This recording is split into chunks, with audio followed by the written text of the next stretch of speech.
Yo, salut tout le monde, c'est Gata Volcar, j'espère que vous allez bien, moi pour ma part ça va, j'espère que vous avez passé une agréable journée. Aujourd'hui on se retrouve pour le débrief du match Paris Saint-Germain OGC Nice, match qui comptait pour la 16e journée de Ligue 1 Uber Eats, match nul 0-0 au Parc des Princes, au classement pas de changement.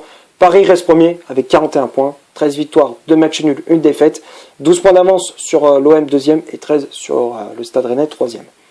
Pour débriefer ces 90 minutes, pour parler du contenu de ce match, dans l'ensemble, c'est très moyen, voire même décevant. La prestation est décevante pour la part des hommes de Pochettino. Tactiquement, on propose pas grand-chose. C'est toujours sur les individualités. Pardon. Il n'y a pas vraiment de collectif. Il y a un semblant de collectif. Il y a un semblant de collectif. Alors, il y a eu des occasions de Messi. Alors, même si...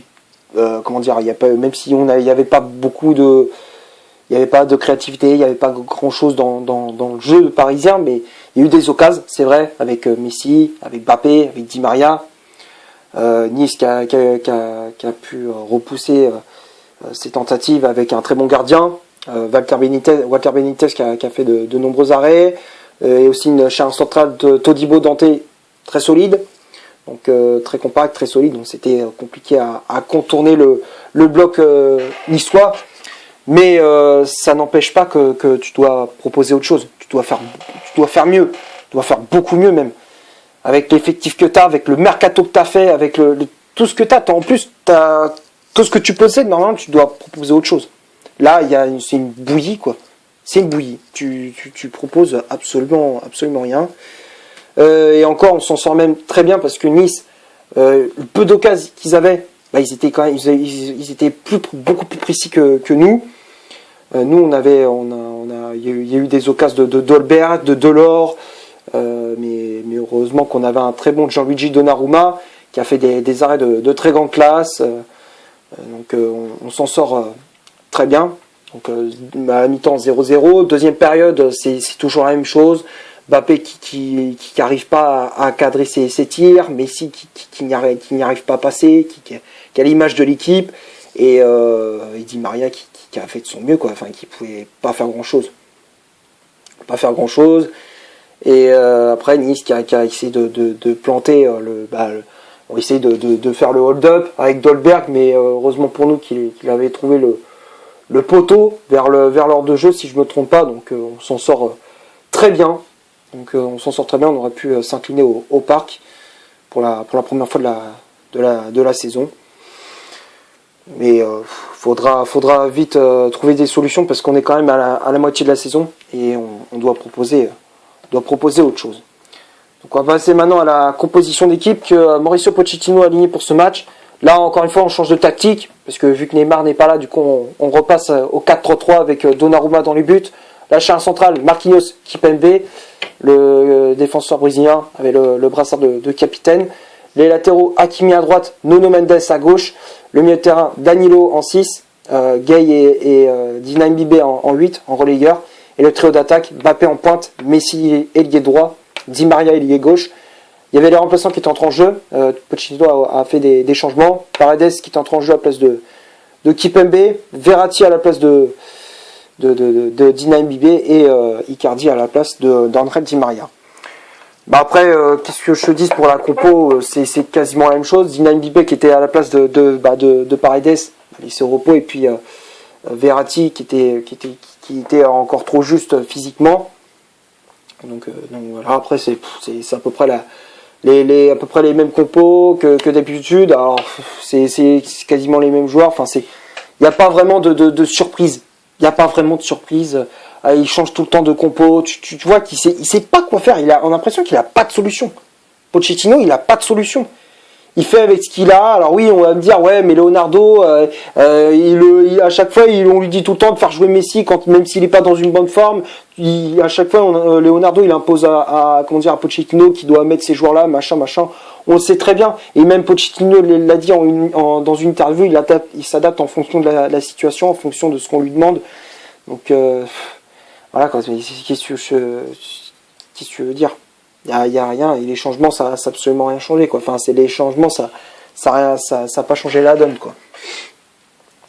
Donc on va passer maintenant aux statistiques de cette vidéo. On va commencer par le PSG, 70% de possession de balle, 6 corners, 18 tirs au total, dont...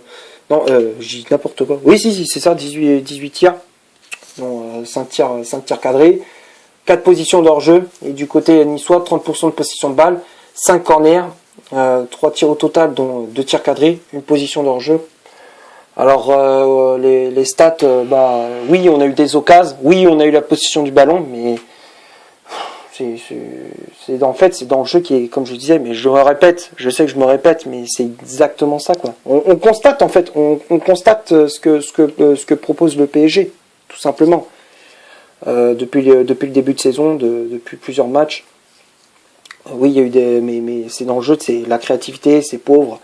Moi, ce que je comprends pas, c'est qu'il fait pas rentrer des joueurs. Alors, même si c'est pas non plus un grand technicien, c'est pas non plus un magicien, mais par exemple Rafinha, peut-être au milieu de terrain, pourquoi ça aurait pu peut-être changer la donne, apporter un peu plus de créativité, un peu plus de touche technique dans l'autre jeu, par exemple. Je parle aussi dans l'autre jeu. Mais voilà, en fait c'est dans le contenu, il y a rien, quoi. Et après, c'est côté niçois, ils ont été plus tranchants dans le dernier geste, plus réalistes, même s'ils n'ont pas réussi à marquer, mais ils ont été beaucoup plus efficaces que nous offensivement. Donc on va passer maintenant au top et au flop de cette vidéo. On va commencer par Donnarumma.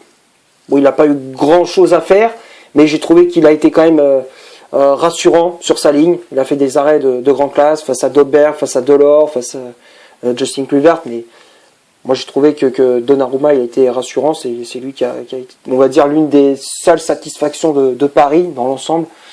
Donc Donnarumma je mets dans le top. Après Marquinhos, Kimpembe, ils ont pas eu grand chose à faire non plus.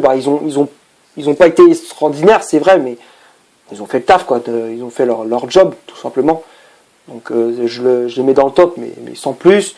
Les latéraux Hakimi et Nuno Mendes, alors défensivement, ouais, ok, mais ils ont fait le taf, mais offensivement, ils ont quasiment rien montré.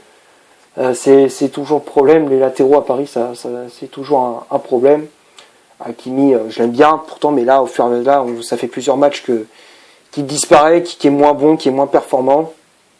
Hakimi, je le mets dans flop. Mendes, très moyen aussi. Et le milieu de terrain, Danilo et Dinamibé et Gay, pour moi, le seul qui a été bon pour moi, c'était Danilo. Rassurant, de l'agressivité, récupérer des ballons, il a essayé de relancer comme il pouvait. Danilo, pour moi je mets dans le top, mais après les Dinamibé et Gay dans l'ensemble, ils ont été décevants. Pas beaucoup ils n'ont pas proposé grand chose. Gay qui récupérait des ballons, mais qui en perdait aussi. Et Dinamibé, bon, il a fait ce qu'il pouvait, enfin il pouvait pas faire grand chose non plus. Donc les deux je mets dans flop. Et le trio d'attaque, Messi, Di Maria, Mbappé, les trois je mets dans flop. Messi, il était à l'image de l'équipe, décevant. Mbappé, il a quasiment, il a eu des occasions, mais il en a loupé pas mal. Il a énormément vendangé. Di Maria, il n'a pas été extraordinaire non plus.